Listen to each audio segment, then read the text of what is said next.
જય દશનામ।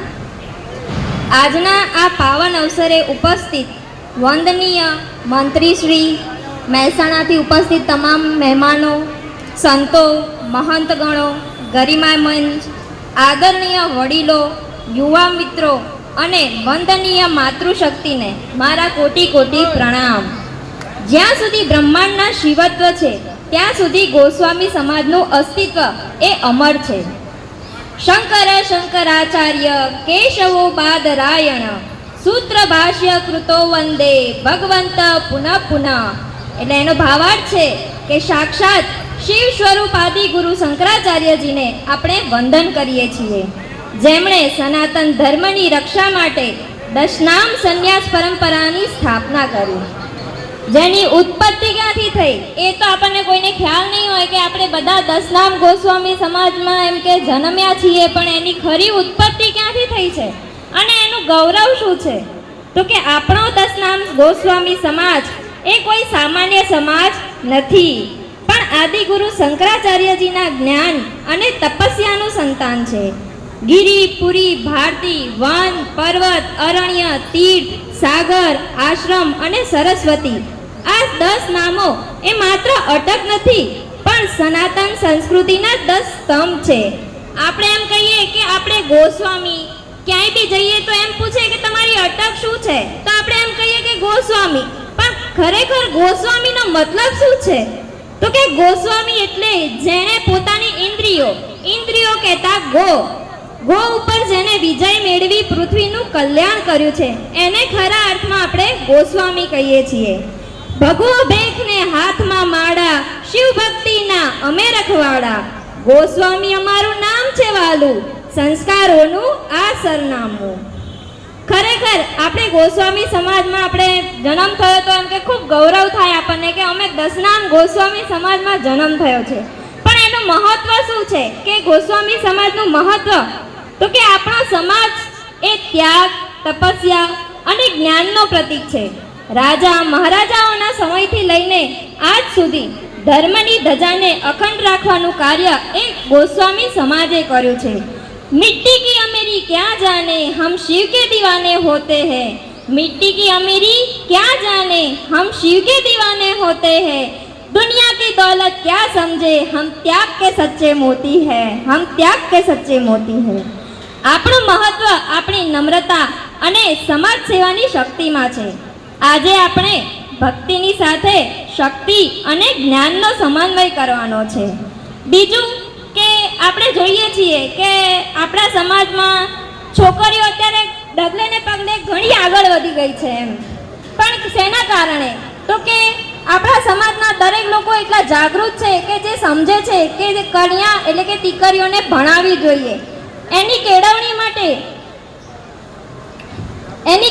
માટે હું કહેવા માંગીશ કે જ્યાં સુધી સમાજની દીકરી શિક્ષિત નહીં બને ત્યાં સુધી સમાજનો સાચો વિકાસ એ અશક્ય છે।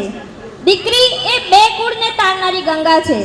આપણે એમ કહીએ કે દીકરી ભણી ગણીને એમ કે પારકા ઘરે જ જવાની છે એવું એમ, પણ એવું નથી હોતું। જો દીકરી અહીંયા ઘડી ભણી ગણીને 2 પગ એમ કે પોતાના પગ ઉપર ઊભી થાય છે તો પારકા ઘરે જાય છે તો ત્યાં બી એ પોતાના પગ પર ઊભી રહે છે। ક્યાંય બી કોઈ પૂછે છે તો કહે છે કે હા એ ભણેલી ગણેલી દીકરી છે એમ। કન્યા પેયમ પાલનીયા શિક્ષણીયાતિ યત્નત કૃતવિદ્યા યદા કન્યા તદા બંધુ પ્રિયમકારી।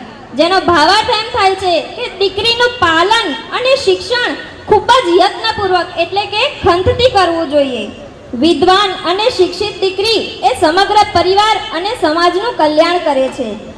દીકરી ભણશે તો 2 કુળ તારશે, અજવાળા એના 4 કોર ફેલાવશે। એક દીકરો ભણે તો એક વ્યક્તિ ભણે, પણ એક દીકરી ભણે ને તો આખો પરિવાર ભણે। આજે ગોસ્વામી સમાજની દીકરીઓ તમે જોઈ લો, કોઈ ડોક્ટર, કોઈ એન્જિનિયર, કોઈ ક્લાસ 1 ઓફિસર બનીને સમાજનું નામ રોશન કરી રહી છે। દીકરીને માત્ર ભણાવવા માટે દહેજ ભેગું કરવા કરતા એને ભણાવીને કાબેલ બનાવી એ જ સાચી શિવભક્તિ છે। શિક્ષણ એ પ્રગતિનું એકમાત્ર હથિયાર છે। જે સમાજ પાસે શિક્ષણની શક્તિ છે તેને કોઈ પાછળ ધકેલી શકતું નથી. એટલા માટે જ એક કહેવત કહેલી છે હિન્દીમાં કે ખુદ કો કર બુલંદ ઇતના કે હર તકદીર है, खुद को कर बुलंद इतना कि हर तकदीर से पहले खुदा बंदे से खुद पूछे बता तेरी रजा क्या है, बता तेरी रजा क्या है. શિક્ષિત અને સમાજના લાભ શું છે? તો કે આપણે જોઈએ કે રોજગાર ક્ષેત્રે અને સમૃદ્ધિ ક્ષેત્રે ઊંચું શિક્ષણ એ સમાજ આર્થિકતા લાવે છે. પછી તો કે કુરિવાજો, તો કે અંધશ્રદ્ધા અને વ્યસન અને કુરિવાજો એ માત્ર શિક્ષણ દૂર થઈ જાય છે. રાજકીય અને સામાજિક ક્ષેત્રે જોઈએ તો શિક્ષિત યુવાનો દેશ અને રાજ્યના વહીવટમાં જોડાઈને સમાજનો અવાજ એ બુલંદ કરી શકે છે.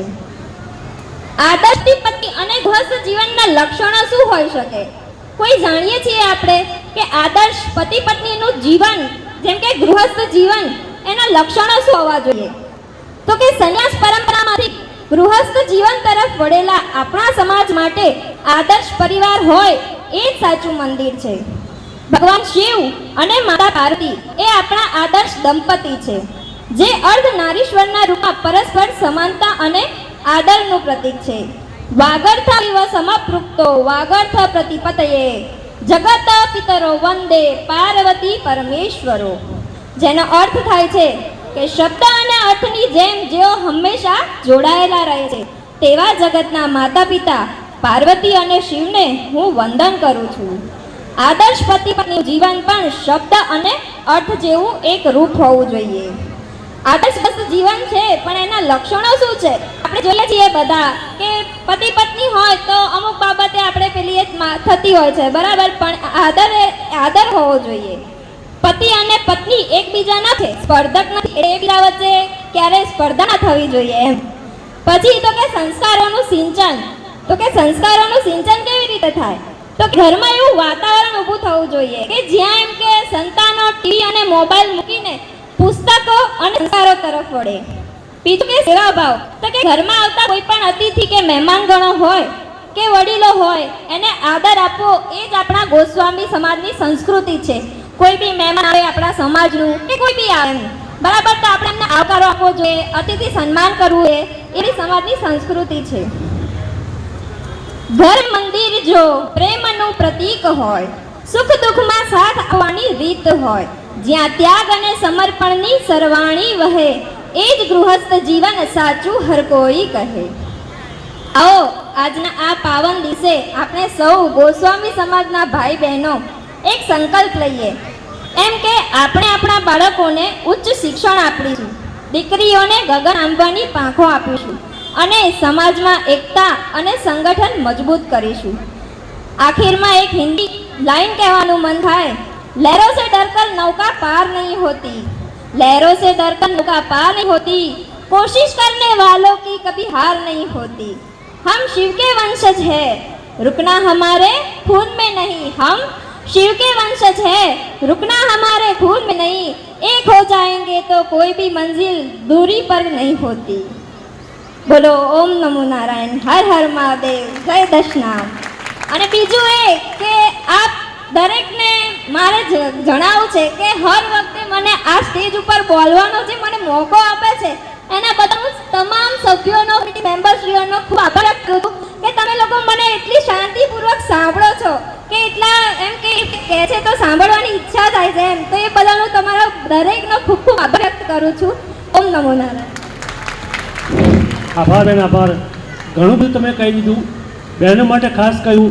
ભાઈઓ કરતાં બહેનો તો ખૂબ મહેનત કરે છે. હું હમણાં 10 દિવસ પહેલાં ગાંધીનગર ગયો હતો ને, તો ગવર્મેન્ટે બધા ઓર્ડર આપે છે જે